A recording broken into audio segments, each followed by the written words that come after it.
राधानगरी तालुक्यातील खामकरवाडी औचित्यवाडी दरम्यान असलेला खामकरवाडी लघु पाटबंधारे प्रकल्प पूर्ण क्षमतेने भरला असून धरणाच्या उजव्या सांडव्यातून पाण्याचा विसर्ग होतोय। हे पाणी तुळशी नदी पात्रात मिसळल्याने तुळशी नदीची पाणी पातळी वाढत आहे। दरम्यान धरणाच्या सांडव्यावरून पडणाऱ्या पाण्याचं सुंदर दृश्य पाहण्यासाठी नागरिक गर्दी करतायत। राधानगरी तालुक्यात पावसानं दमदार सुरुवात केली आहे, त्यामुळे ओढे नाले दुथडी भरून वाहत आहेत। त्याचबरोबर तलाव आणि छोट्या मोठ्या प्रकल्पाच्या पाणी पातळीत झपाट्याने वाढ होतीये। मागील वर्षीपेक्षा यावर्षी पाऊस पडण्याची सरासरी जास्त असल्यानं जिल्ह्यातील प्रकल्प भरतील अशी अपेक्षा आहे। तरण्या पावसानं दमदार एंट्री केल्यानं शेतकरी वर्ग सुखावला असून शेती कामामध्ये व्यस्त आहे। राधानगरी तालुक्यातील खामकरवाडी प्रकल्प खामकरवाडी आणि औचित्यवाडी या दोन गावासाठी वरदान ठरलाय। हा प्रकल्प यावर्षी लवकरच कोरडा पडल्यानं शेती सिंचनासह पिण्याच्या पाण्याचा प्रश्न गंभीर बनला होता।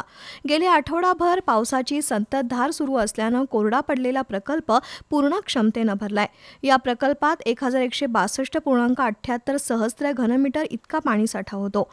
हा प्रकल्प पूर्ण क्षमतेनं भरल्यानं या धरणाच्या पाणलोट क्षेत्रामध्ये येणाऱ्या शेतीला मुबलक पाणी मिळणार आहे। त्यामुळे शेतकरी वर्गातून समाधान व्यक्त होत आहे। हा प्रकल्प पूर्ण क्षमतेने भरल्यानंतर धरणाच्या उजव्या सांडव्यातून पडणाऱ्या पाण्याचं सुंदर दृश्य पाहण्यासाठी नागरिक गर्दी करतायत।